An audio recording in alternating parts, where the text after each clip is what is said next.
السلام علیکم ورحمۃ اللہ وبرکاتہ۔ ابا میری بیوی کی تعریف کرتے نہ تھکتے، کہتے تیری بیوی نے میری زندگی جنت بنا دی ہے۔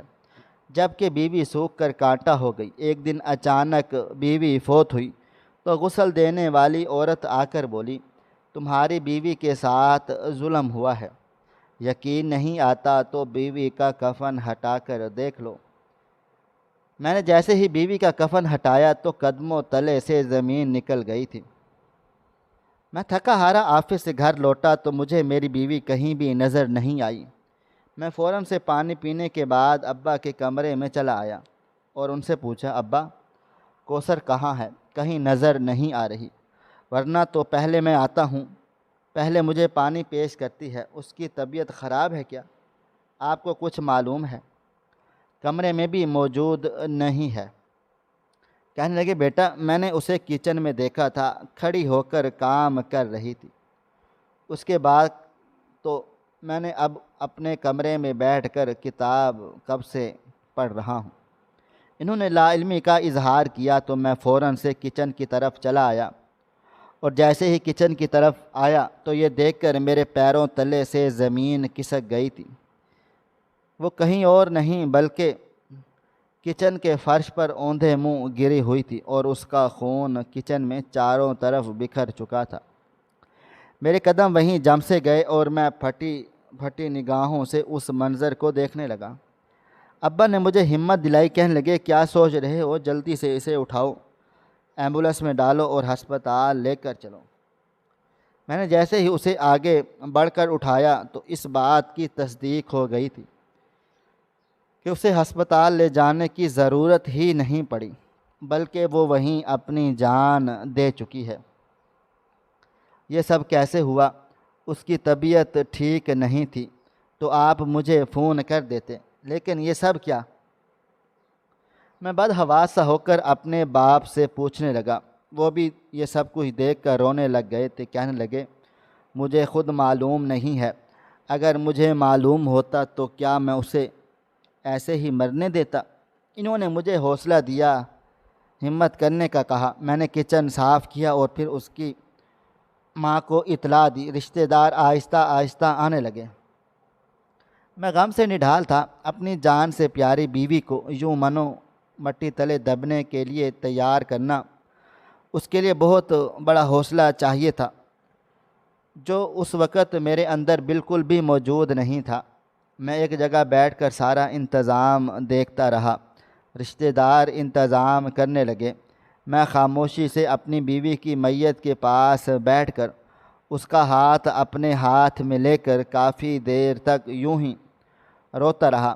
اچانک میرے والد صاحب نے مجھے آواز دی اور کہنے لگے، بیٹا ہمت کرو، غسل کا وقت ہو گیا ہے۔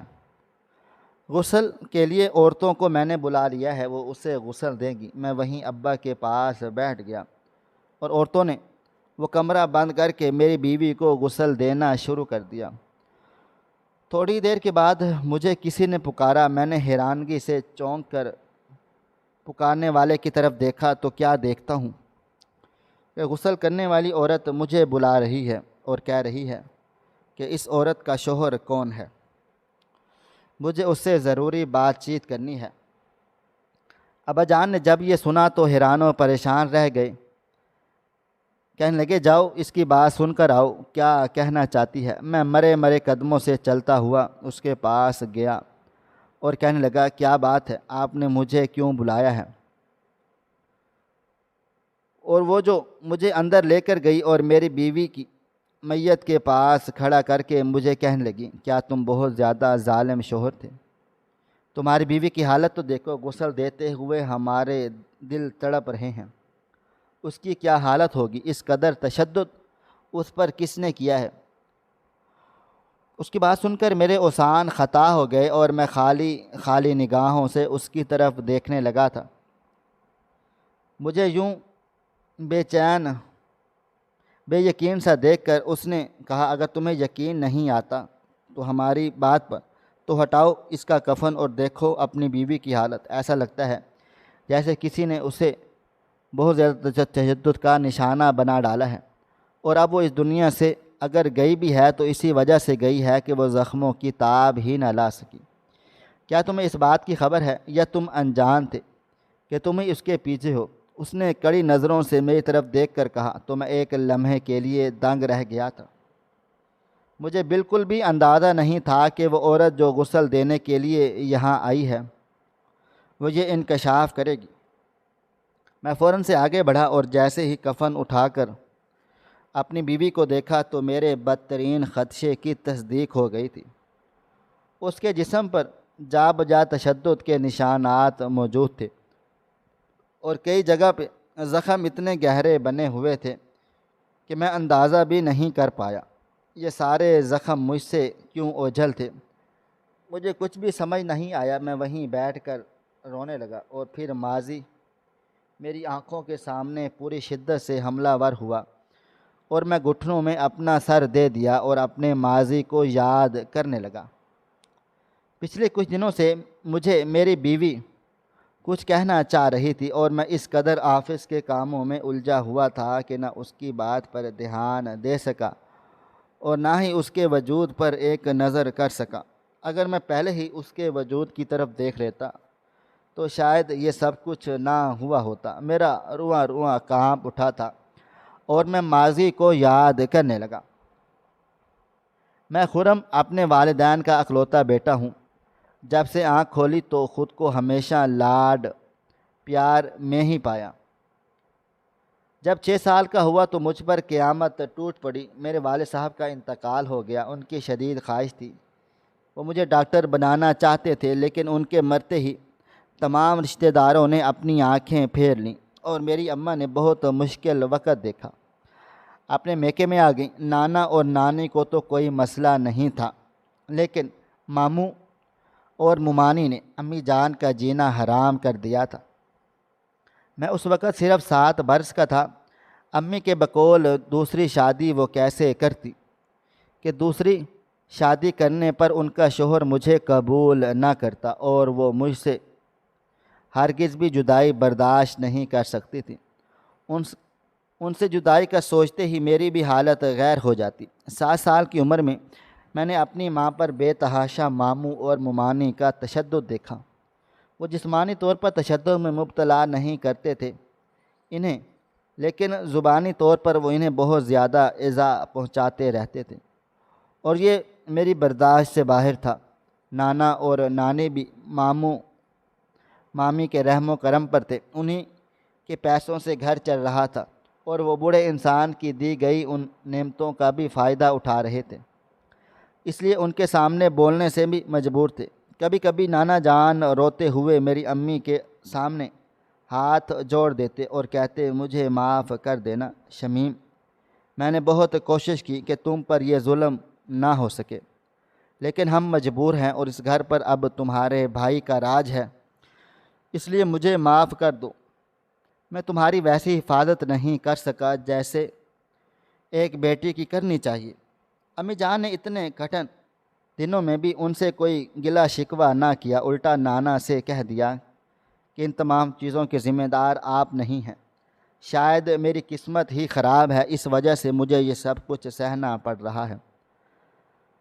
آپ مجھے معاف کر دیں۔ ایک بار میری ذمہ داری سے سبکدوش ہونے کے بعد بھی آپ کو پھر سے میرا بوجھ اٹھانا پڑا ہے اور یہ بات میرے لیے بہت زیادہ دکھی کر دینے والی ہے۔ امی نے نانا کو یہ کہا تو وہ رو پڑے۔ کچھ دن گزرے تھے کہ اب میں 8 سال کا تھا کہ میرے نانا جان ایک دن بہت خوش باش گھر میں داخل ہوئے اور گھر میں آتے ساتھ ہی میری امی کو آواز دے ڈالی۔ امی جان دعوت کے لیے کھانا تیار کر رہی تھی۔ ممانی جان نے اپنے میکے والوں کی دعوت کی تھی اور اس مقصد کے لیے انہوں نے امی جان کو ماسی بنا کر رکھا ہوا تھا۔ دعوت کی ہر چیز امی جان کے حوالے کر دی گئی تھی۔ امی اسی حوالے سے کچن میں موجود کھانا بنانے لگ گئی تھی کہ نانا جان نے انہیں پکارا اور کہنے لگے شمیم، تمہاری آزمائش کے دن ختم ہو گئے ہیں۔ میں نے تمہاری دوسری شادی کروانی ہے۔ میں نے تمہارے لیے بہت اچھا رشتہ دیکھ لیا ہے۔ تم اس بار انکار مت کرنا، کیونکہ جو زندگی تم یہاں گزار رہی ہو وہی اگر تم اپنے شوہر کے گھر گزارو گی تمہیں بالکل بھی افسوس نہیں ہوگا۔ جو انسان میں نے تمہارے لیے دوسری بار چنا ہے وہ بہت اچھا انسان ہے، نہ ساس سسر، نہ کوئی جھنجھٹ ہے اور نہ ہی اس کے کوئی بہن بھائی ہیں، سب لوگ اسے اکیلا چھوڑ گئے ہیں۔ اس کا اس دنیا میں کوئی نہیں ہے، اسے سہارے کی اشد ضرورت ہے۔ شاید تم اسے سہارا دے دو وہ تمہیں سہارا دے دے، یوں تم دونوں کی زندگی گزر جائے گی۔ ویسے بھی وہ بڑی عمر کا شخص ہے، اولاد ہونے کا کوئی بھی چانس نہیں ہے، اس لیے میں تمہیں کہنا بھی چاہ رہا ہوں کہ تم انکار مت کرو اور فوراً سے ہاں کر دو۔ میں نے جب نانا جان کے یہ بات سنی تو خوف سے تھر تھر کانپنے لگا۔ میرا ذہن میں تو یہی تصور تھا کہ ستیلا باپ بہت زیادہ ظالم ہوتا ہے اور چھوٹے بچوں پر ہاتھ اٹھاتا ہے، انہیں کبھی اپنا سگا نہیں مانتا۔ میں نے یہ بات سنی تو فوراً سے بھاگ کر اپنے کمرے میں آ گیا اور اونچی اونچی آواز میں رونے لگا۔ میری ماں نے جب یہ دیکھا تو فوراً سے نانا کو انکار کر دیا، کہنے لگی میری زندگی جتنی ہے اب میں یہیں گزاروں گی، چاہے کوئی مجھے جتنا بھی سلوک کر لے، جیسا بھی سلوک کرے، مجھے اب کوئی فرق نہیں پڑتا، اب تو میری عادت سی ہو گئی ہے۔ اور دوسرا، میری دوسری شادی کی عمر بھی نکل چکی ہے، میں شادی ہرگز نہیں کرنا چاہتی۔ میں اپنے شوہر کے ساتھ ابھی تک وفادار ہوں تو کسی اور کو اپنی زندگی میں شامل نہیں کرنا چاہتی۔ اور میرا بچہ بھی تو بہت زیادہ خوف زدہ ہو گیا ہے، اسے اس حالت میں دیکھ کر میں کیسے شادی کر لوں اور اس کا دل کچل دوں؟ مجھ سے یہ سب کچھ نہیں ہوگا۔ جب میری ماں نے نانا جان کو صاف صاف جواب دے دیا تو اب نانا جان کا رویہ بھی میری امی کے ساتھ بہت حد تک برا ہو گیا۔ انہوں نے امی سے صاف اور واضح طور پر کہہ دیا کہ تمہیں شادی کرنی ہوگی یا پھر اس گھر کو چھوڑ کر تم ہمیشہ ہمیشہ کے لیے چلی جاؤ، کیونکہ اب اس گھر میں تمہاری کوئی بھی جگہ نہیں ہے۔ شاید نانا جان کو ماموں جان نے بہت زیادہ زور دیا ہوگا کہ وہ امی جان سے یہ سب کچھ کہیں۔ امی جان روتی رہیں یہاں تک کہ مجبور ہو کر انہیں شادی کرنی پڑی، کیونکہ ہمارے پاس رہنے کا کوئی اور ٹھکانہ نہیں تھا۔ جو گھر تھا وہ ابو کا کہ رشتہ داروں نے ضبط کر لیا تھا اور امی جان بھی اتنی طاقت میں نہیں تھی کہ وہ تمام مضبوط رشتہ داروں سے لڑ سکیں۔ چنانچہ انہوں نے اپنا دل بڑا کر لیا اور ایک رات مجھے اپنے پاس بلا کر کہنے لگی، بیٹا تمہاری ماں بہت زیادہ مجبور ہے، اس کے پاس اور کوئی بھی چارہ نہیں ہے اور نہ ہی کوئی ٹھکانہ ہے، تمہیں چھت دینے کے لیے بھی مجھے یہ فیصلہ کرنا پڑ رہا ہے۔ تم کبھی مجھ سے بدگمان نہیں ہونا، بلکہ یہ بات ہمیشہ یاد رکھنا کہ تمہاری ماں تم سے بہت زیادہ محبت کرتی ہے اور ہمیشہ تمہارا تحفظ کرتی رہے گی، تمہیں کبھی کسی کے ظلم و ستم کا نشانہ نہیں بننے دے گی۔ یہ سننا تھا کہ میں ان سے لپٹ کر رونے لگا۔ میں اس وقت 10 سال کا ہو چکا تھا۔ یوں امی جان نے دوسری شادی کر لی اور میری زندگی بدل کر رہ گئی۔ امی کی شادی ہوتی ہی میری زندگی میں مشکلات آنا شروع ہو گئی تھی۔ میرے ستیلے باپ کو مجھ سے کوئی محبت نہ تھی، محبت ہو بھی کیسے سکتی تھی کہ میں اس کی سگی اولاد نہیں تھا۔ وہ اکثر مجھے طعنے دیتے رہتے اور امی جان کو انہوں نے یہ کہنا شروع کر دیا کہ اس کو پڑھائی کرانے کی بجائے کام کاج پر لگاؤ تاکہ گھر کا خرچہ بھی نکل سکے۔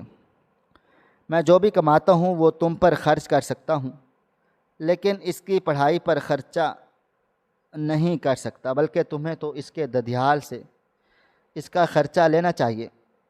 امی پر انہوں نے جب زور دینا شروع کر دیا تو امی ایک بار پھر سے میرے ددھیال بھی گئیں اور وہاں سے ان لوگوں نے امی جان کو ذلیل و رسوا کر دیا کہ دوسرے شوہر کے کہنے میں آ کر تم ہمارے خلاف محاذ کھول رہی ہو۔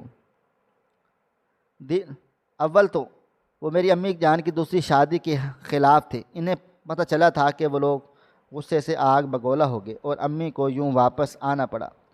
ستیلے باپ کو جب بتایا تو وہ غصے سے چیخنے چلانے لگے، کہنے لگے تم اب اس کو اگلے دن سکول نہیں بھیجنا، میں حرام کے پیسے نہیں کماتا کہ اسے بڑا بھی کر سکوں۔ امی جان نے جب یہ سنا تو پہلی بار اپنے دوسرے شوہر کے خلاف آواز اٹھائی۔ اگر آپ کو اس سے اتنا ہی مسئلہ ہے تو آپ مجھ سے شادی ہی نہ کرتے۔ شادی کرتے وقت آپ کو اچھی طرح سے معلوم تھا کہ یہ میرے ساتھ یہاں ہی رہے گا، میں اسے خود سے الگ تو نہیں کر سکتی نا، اور نہ ہی میں کبھی اسے کروں گی۔ تو بہتر یہی ہے کہ یا تو آپ اس حقیقت کو قبول کر لیں، یا اگر آپ اس کا خرچہ نہیں اٹھا سکتے تو پھر میں لوگوں کے گھروں میں کام کاج کر کے اپنے بچے کو پڑھانے لکھانے کے قابل بنا دوں گی۔ ان کی یہ باتیں سن کر مجھے میری ماں کی عظمت کا اندازہ ہوا، اور انہوں نے واقعے میں جو کہا وہ کر بھی دکھایا تھا۔ ستیلے باپ نے جب مکمل طور پر مجھ سے ہاتھ اٹھا لیا تو امی ہی تھیں جنہوں نے آگے بڑھ کر مجھے اپنے مضبوط پروں میں محفوظ کر لیا تھا، اور میرے لیے لوگوں کے گھروں میں کام کاج کرنے لگ گئی تھی۔ میں نے سوچ لیا تھا کہ کچھ بھی ہو جائے میں امی جان کو کبھی بھی رسوا نہیں ہونے دوں گا۔ میں دل لگا کر پڑھتا رہا یہاں تک کہ میں نے نوکری کر لی تو ستیلے باپ کا رویہ بھی مجھ سے اب کچھ بہتر ہونے لگ گیا تھا۔ انہوں نے دیکھا کہ یہ پڑھ لکھ کر اچھی نوکری کرنے کے چکروں میں ہے تو انہوں نے میری طرف داری کرنا شروع کر دی، جبکہ میں ان کی حقیقت سے واقف تھا۔ رفتہ رفتہ میرے دل سے بھی ان کے لیے نفرت ختم ہو گئی تھی، کیونکہ ان کا رویہ بہترین ہو گیا تھا اور وہ مجھے اب باقاعدہ میرا بیٹا کہہ کر بلاتے تھے۔ میں نے پڑھ لکھ کر ایک بہترین نوکری حاصل کر لی تھی، اور اس بات کو صرف ایک ہفتہ ہی ہوا تھا کہ امی جان شدید بیمار پڑ گئیں۔ امی جان کو اس طرح بیمار دیکھ کر میرے اوسان خطا ہو گئے، اور کچھ ہی دن میں وہ اس دنیا سے رخصت ہو گئی۔ جاتے وقت انہوں نے مجھ سے کوئی بات کہنی چاہی تھی اور اشاروں میں مجھے کچھ سمجھانا چاہا تھا، لیکن میں ان کی بات نہ سمجھ سکا۔ میں نے بہت زیادہ کوشش کی اور وہ اپنے آخری وقت میں اپنے ہونٹ ہلانے سے قاصر تھی، لیکن بہت زیادہ ہمت کر کے انہوں نے مجھے صرف اتنا کہا تھا کہ اپنے باپ پر یقین مت کرنا۔ ان کی اس بات کا مطلب میں نہ سمجھ سکا اور شدید غم کا شکار ہو گیا تھا۔ اسی دوران میرے ستیلے باپ نے جب دیکھا کہ میں بالکل ہی اپنی ماں کی جانب سے نڈھال ہو گیا ہوں تو انہوں نے مجھے شادی کرنے کا کہا۔ میں ان کی سوچ پر حیران و پریشان رہ گیا کہ میری ماں دنیا سے گزر گئی ہے اور وہ مجھے شادی کرنے کا کہہ رہے ہیں۔ میں بالکل چپ چاپ ہو کر رہ گیا تھا، یہاں تک کہ جب میری ماں کو مرے ہوئے 2 سال ہو گئے تب باقاعدہ طور پر میرے نانا نے مجھ سے رابطہ کیا اور کہنے لگے، بیٹا اب تمہیں شادی کر لینی چاہیے۔ ان کی بات سنتے ہی میں نے بھی فیصلہ کر لیا تھا کہ واقعے میں ہی مجھے ایک ساتھی کی ضرورت محسوس ہو رہی تھی۔ یوں میں نے امی جان کے ہی ایک دور پرے کی ایک رشتہ دار کی بیٹی سے شادی کر لی، جس کی ماں حیات تھی اور باپ موجود نہیں تھا۔ ان کے گھر رشتہ بھیجا، انہوں نے میرا رشتہ قبول کر لیا۔ میں اچھا خاصا کماتا تھا۔ میری شادی کوثر سے ہو گئی۔ کوثر میری بہت اچھی بیوی ثابت ہوئی، وہ میرا بہت زیادہ خیال رکھتی۔ جب سے وہ بیاہ کر آئی تھی تو اس کی صحت اچھی خاصی تھی۔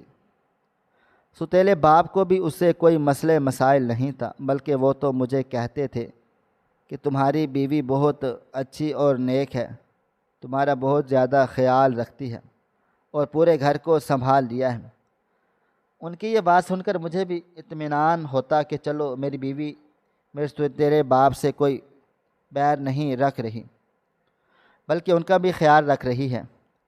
میں نے کوثر کو پہلے دن ہی سمجھا دیا تھا کہ گھر میں جو کچھ بھی ہو تم مجھے ضرور بتانا، اور ستیلے باپ کا خیال رکھنا، ان سے جھگڑا مت کرنا۔ اگر ان سے تمہیں کوئی بھی اختلاف ہو تو مجھے بتانا، کبھی انہیں پلٹ کر جواب نہ دینا۔ میں ان کی فطرت سے اچھی طرح واقف تھا۔ وہ اگر اچھے ہوتے تو بہت زیادہ اچھے ہوتے، اور اگر برے بن جاتے تو ان سے زیادہ برا کوئی بھی نہیں ہوتا تھا۔ ان کی فطرت 2 انتہاؤں پر موجود تھی، اور میں ان کی اس عادت کو اچھی طرح سے سمجھتا تھا، اسی لیے پہلے ہی دن اپنی بیوی کو سب کچھ سمجھا دیا۔ وہ بہت زیادہ فرما بردار ثابت ہوئی تھی اور اس نے مجھے کوئی شکایت کا موقع نہیں دیا تھا۔ دن گزرنے لگے، میری زندگی حسین ہو گئی تھی۔ صبح آفس کے لیے نکل جاتا اور جب شام کو گھر لوٹتا تو میری بیوی میری منتظر ملتی۔ میں جیسے ہی گھر میں داخل ہوتا تو مجھے پانی کا پوچھتی اور میرے پھر سارے دن کا حال احوال پوچھنے کے بعد مجھے کھانا کھلاتی۔ کبھی کبھی وہ اکثر مجھے اپنے ہاتھوں سے کھانا کھلاتی تو مجھے بہت اچھا محسوس ہوتا۔ اس کی کمپنی میں میں آہستہ آہستہ اپنی ماں کے غم کو بھولنے لگا اور اپنی ماں کو اچھے الفاظوں میں یاد کرنے لگا۔ پہلے جب بھی ماں کو یاد کرتا تو صرف آنسو ہی نکلتے، اب ماں کو یاد کرتا تو مسکرا دیتا۔ یہ سب کچھ میری بیوی کی نیک نیتی اور اس کا خیال رکھنے کی بنا پر ہوا۔ میں کافی حد تک مضبوط بن گیا۔ دن گزرنے لگے، اب مجھے رشتہ دار اولاد کا طعنہ دینے لگے، حالانکہ مجھے کوئی جلدی نہ تھی۔ میری بیوی بھی اس بات پر صابرین ثابت ہوئی اور مجھے کہنے لگی کہ مجھے اللہ تعالیٰ کی ذات پر پورا بھروسہ ہے، وہ ہمیں ضرور اولاد کی نعمت سے نوازے گا۔ ان رشتہ داروں میں سب سے زیادہ اول نمبر پر میرے اپنے ستیلے باپ کا نمبر تھا، جنہوں نے یہ کہہ کر رٹ لگانا شروع کر دی کہ گھر میں رونق نہیں ہے، رونق ہونی چاہیے۔ ان کی بات مجھے بہت ناگوار گزرتی۔ میں ان سے کہنا چاہتا تھا کہ وہ اپنے کام سے کام رکھے، لیکن میں بہت زیادہ مجبور تھا، اور یہ بھی گھر بھی انہی کا تھا۔ میں نے سوچ لیا تھا کہ میں اپنی نوکری سے بچت کر کے اپنا گھر بار بنواؤں گا اور اپنی بیوی کو وہاں پر رکھوں گا، لیکن پھر خیال آ جاتا کہ ستیلا باپ اس بڑھاپے میں کہاں جائے گا۔ اس لیے میں نے یہ سوچنا ترک کر دیا۔ دن بدن میں نے محسوس کیا کہ میری بیوی بہت زیادہ کمزور ہوتی چلی جا رہی ہے اور میں نے کافی حد تک خاموش بھی ہو گئی ہے۔ میں نے اسے کافی بار پوچھا بھی تو وہ خوف زدہ سی دکھائی دی، کہنے لگی کچھ نہیں ہوا، بس طبیعت سستی رہتی ہے۔ میں نے اسے یہ بھی کہا کہ ہم ڈاکٹر صاحب کو دکھا دیتے ہیں، لیکن اس نے میری بات کو ٹال دیا اور پھر 2 دن کے بعد ہی خود ہی ہنسی خوشی رہنے لگی، اور پھر 1 ہفتے کے بعد دوبارہ اس کی وہی کیفیت ہو گئی تھی۔ میں نے اس بار بھی اس سے پوچھا، اس نے پھر ٹال دیا۔ میں نے سوچا کہ شاید یہ عورت کے موڈ سوئنگز کی وجہ سے ہوتا ہے، اس لیے میں اپنے کام میں مصروف ہو گیا تھا۔ اس دوران میرا ستیلا باپ میری بیوی کی برابر تعریفیں کرتا رہا، کہتا رہا تمہاری بیوی نیک ہے اور میرا بہت زیادہ خیال رکھتی ہے۔ ایسا خیال تو شاید میری اپنی بیوی نے کبھی بھی نہیں رکھا تھا۔ ان کی یہ باتیں سن کر کبھی کبھی میں تعجب سے ان کی طرف دیکھتا تھا تو وہ بات بدلنے کے لیے کہتے، میرا مطلب ہے وہ میری ہر ایک چیز کا اچھے سے خیال رکھتی ہے، میرے کپڑے دھوتی ہے، میرے کپڑے استری کر دیتی ہے، وغیرہ وغیرہ۔ لیکن اس دوران ان کی تعریف پر میری بیوی بالکل بھی نہ مسکراتی اور بالکل ایسے رویے رکھتی جیسے وہ ان سے شدید نفرت کرتی ہے۔ میں نے ان سے پوچھا بھی کہ کیا تمہیں میرے باپ سے کوئی مسئلہ ہے؟ کیا وہ تمہیں تنگ تو نہیں کرتے؟ باتوں باتوں میں تو نہیں سناتے؟ ان کی فطرت ایسی ہے، اگر کوئی مسئلہ ہے تو مجھے بتاؤ، میں حل کر لوں گا، لیکن وہ چپ چاپ ہو جاتی، کہتی ہے ایسا کچھ بھی نہیں ہے، آپ ایسا نہ سوچا کریں۔ ان دنوں مجھے آفس میں بہت زیادہ کام میں مصروف ہونا پڑا اور اسی کام کی بنا پر میں اس کا زیادہ خیال نہ رکھ پایا۔ وہ دن بدن سوکھتی چلی جا رہی تھی اور مجھے اس کی فکر بھی تھی، لیکن مصروفیات سے ٹائم نکال کر اسے ڈاکٹر صاحب کے پاس لے کر جانا میرے لیے بے حد مشکل ہو گیا تھا۔ میں نے اسے کہا بھی تھا کہ تم اپنا چیک اپ کرواؤ، لیکن اس نے ٹال دیا تھا، یہاں تک کہ ایک دن انتہائی مصروفیت کے بعد میں گھر گیا کہ اسے لے کر ڈاکٹر صاحب کو دکھاؤں گا۔ اسی دوران مجھے ایسا محسوس ہوا جیسے گھر میں کوئی بھی نہیں ہے۔ میں نے اسے آوازیں دیں، وہ موجود نہیں تھی۔ فوراً سے اپنے ستیلے باپ کے کمرے میں آیا تو کہنے لگے کچن میں دکھائی دی تھی، تم وہاں دیکھ لو۔ میں جیسے ہی وہاں گیا تو وہاں وہ بے ہوش پڑی ہوئی تھی، اوندے منہ گری ہوئی تھی اور پورے کچن میں اس کا خون پھیلا ہوا تھا۔ یہ منظر دیکھ کر میں کافی کانپتے ہوئے زاروں قطار رونے لگا۔ اس کے مرنے کی تصدیق ہو گئی اور یوں اچانک مجھے چھوڑ کر چلی گئی۔ کوثر کی موت نے مجھے بہت زیادہ غمگین کر دیا، اور اس کی موت کا غم لے کر میں بھی دنیا سے رخصت ہو جاتا اگر وہ مجھے حقیقت پتہ نہ چلتی جو اس کی موت کی اصل وجہ بن گئی۔ اس کی میت کو غسل دینے والی عورتیں بلا لی گئی تھیں، اور جیسے ہی اس عورت نے مجھے اندر بلا کر جو حقیقت بتائی تھی اسے سن کر اور دیکھ کر ساتوں آسمان میرے سر پر آ گرے تھے۔ اس نے مجھے بتا دیا کہ آپ کی بیوی پر کوئی شدید تشدد کرتا تھا، اس کے جسم پر نشانات دیکھے آپ نے، اور اس کی بات سن کر مجھے بہت زور سے رونا آ گیا تھا۔ کئی دنوں سے میں اس کے قریب بھی نہیں گیا تھا۔ آفس کے دنوں میں مصروف ہونے کی بنا پر جب میں گھر آ جاتا تو وہ رات کو سو جاتی، اور اس کی نیند خراب کرنے کے خیال سے میں اس کے قریب بھی نہ گیا۔ اب اس کے جسم پہ نشانات دیکھ رہا تھا تو مجھ سے رہا نہ گیا، میں وہیں بیٹھ کر اونچا اونچا رونے لگ گیا تھا۔ اس عورت نے مجھے کہا تمہاری بیوی کے ساتھ کوئی بہت زیادہ ظلم و ستم کر رہا تھا، اب تم اس بات کی تحقیقات کرو کہ اس کے موت کی وجہ کون بنا۔ میں بالکل چپ چاپ ہو کر رہ گیا تھا اور اپنی بیوی کو دفنا دیا، مٹی تلے دبا کر اپنے گھر پر آ گیا۔ میری بیوی کا میکا بھی موجود نہ تھا۔ ایک ماں تھی جو بیمار تھی اور دوسرے شہر میں اپنے بیٹے کے ساتھ رہتی تھی۔ میری بیوی کو گزرے تیسرا دن تھا جب اچانک ایک دن پڑوسن میرے گھر چلی آئی اور کہنے لگی بھائی صاحب آپ کی بیوی کا سنا تو بہت زیادہ افسوس ہوا، میں شہر سے باہر تھی، بہت عرصے سے آپ سے بات کرنا چاہ رہی تھی، لیکن آپ رات کو دیر سے گھر واپس آتے اس لیے بات ادھوری ہی رہ جاتی تھی۔ میں آپ کو ایک بات بتانا چاہتی ہوں، جب آپ گھر پر موجود نہیں ہوتے تب آپ کی بیوی کی رونے چیخنے اور چلانے کی بہت زیادہ آوازیں آتی تھیں۔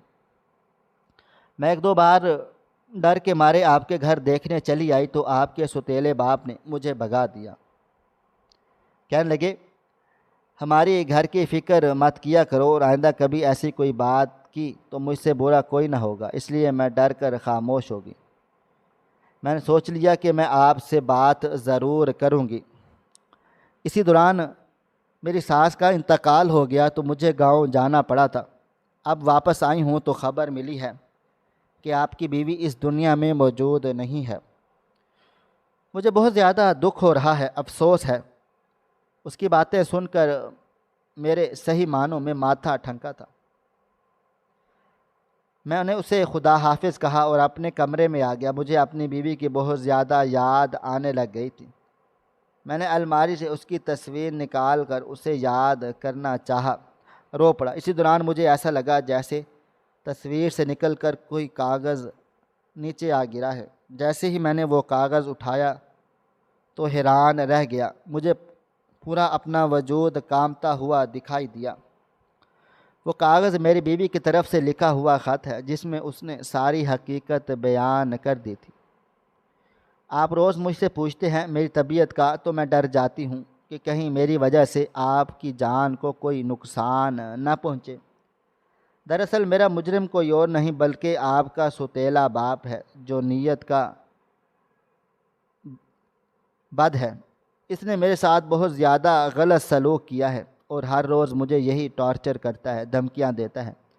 اگر میرے بیٹے کو بتا دیا تو میں تمہیں جان سے مار ڈالوں گا اور تمہارے شوہر کو بھی اس دنیا سے گزار دوں گا۔ وہ مجھ پر بہت زیادہ بھروسہ کرتا ہے، اس لیے مجھے کبھی بھی مجرم نہیں سمجھتا، لیکن اصل مجرم آپ کا باپ ہی ہے۔ یہ سننا تھا کہ میں نے وہی کاغذ اٹھایا اور اپنے سوتیلے باپ کے سامنے آ کر سوال جواب کرنے لگا۔ میں نے اسے کہا سچ بتاؤ تم ہی میری بیوی کے قاتل ہو نا؟ میری بات سن کر اس کے ہوش اڑ گئے۔ اس سے پہلے کہ وہ کچھ کہتا میں نے آگے بڑھ کر ایک تھپڑ رسید کیا اور دھکا دے کر زمین پر گرا دیا۔ اسی وقت پولیس کو فون کر دیا اور پولیس کو سارا بیان ریکارڈ کروا دیا۔ پولیس نے اسی وقت میرے ستیلے باپ کو گرفتار کر لیا اور کہ اس نے میرے سامنے تشدد کے ڈر سے اعتراف کر لیا تھا کہ میں ہی اصل مجرم تھا۔ تمہاری بیوی مجھے بہت پسند آ گئی تھی، میں اس سے ناجائز تعلقات قائم کرنے کی کوشش کرنے لگا تھا۔ وہ بار بار مجھے انکار کرتی رہی، یہاں تک کہ ایک روز شدید تشدد کے بعد میں نے اسے حاصل کر ہی لیا تھا، اور پھر اسی بات کو وجہ بنا کر میں اسے دھمکی دیتا کہ اگر میں نے اپنے شوہر کو یہ بات بتا ڈالی تو وہ صرف تمہاری بلکہ تمہارے شوہر کی جان بھی لے لے گا۔ اگر تمہارے شوہر کی جان پیاری ہے نا تو پھر تم چپ رہو، ورنہ تمہاری زندگی تباہ و برباد ہو جائے گی۔ وہ مجھ پر ہی یقین کرے گا اور تمہیں چھوڑ دے گا۔ یہ سنتے ہی میں وہیں پھوٹ پھوٹ کر رو دیا اور خود پر افسوس کرنے لگا کہ کاش میں اپنی بیوی کی بات کو توجہ سے سنتا، اسے آفس دیتا، آفس کے کاموں میں اتنا مصروف نہ ہو جاتا، آج وہ میرے سامنے ہوتی، اگر یہ حقیقت بھی میرے سامنے کھولتی تو میں اسے کچھ بھی نہ کہتا، لیکن وہ ڈر گئی تھی اور ستیلے باپ کی دھمکیوں میں آ گئی۔ آج میں اکیلے زندگی گزار رہا ہوں، لیکن مجھے سکون ہے اور مجھے پتہ چل گیا ہے کہ وہ خبیث انسان جیل کی سلاخوں کے پیچھے عمر قید کی سزا کاٹ رہا ہے۔ میں اب اکثر اس کی قبر پر چلا جاتا ہوں اور روتے ہوئے اس سے معافیاں مانگتا ہوں کہ شاید مجھ سے ہی کوئی غلطی ہو گئی ہو جس کی وجہ سے وہ مجھ سے دور ہو گئی۔ ایک روز وہ میرے خوابوں میں چلی آئی اور ہنس کر کہنے لگی کہ اب آپ بھی دوسری شادی کر لیجئے، کب تک میرے غم میں یوں ہی اکیلے پھرتے رہیں گے۔ اس کی باتیں سن کر میں رو پڑا تھا۔ یوں کچھ ہی عرصے کے بعد میں نے دوسری شادی کر لی، لیکن آج تک وہ میرے دل میں موجود ہے، اسے میرے دل سے کوئی بھی نہیں نکال سکا۔ اس کا مقام و مرتبہ میرے دل میں ویسے کا ویسا ہی ہے، اس کی جگہ کوئی بھی نہیں لے سکتا۔ بس زندگی کی گاڑی چلانے کے لیے دوسری شادی کی ہے، جس سے میرا ایک بیٹا بھی ہے۔ 2 دن پہلے ہی ستیلے باپ کو پھانسی ہو گئی اور اب مجھے سکون اترتا ہوا پورے وجود میں محسوس ہوا ہے۔ اب میرے اندر کوئی شرمندگی موجود نہیں ہے، بس اس وقت کا انتظار ہے کہ جب میں مرنے کے بعد میں دوبارہ اپنی بیوی سے ملاقات کروں گا۔ ناظرین، آپ کو ہماری آج کی کہانی کیسی لگی؟ کمنٹ باکس میں اپنی رائے کا اظہار ضرور کریں۔ مزید اس طرح کی سبق آموز کہانیاں سننے کے لیے ہماری ویڈیوز کو لائک کریں، شیئر کریں اور ہمارے چینل کو ضرور سبسکرائب کر لیں۔ ملتے ہیں کل ایک نئی اور دلچسپ کہانی کے ساتھ۔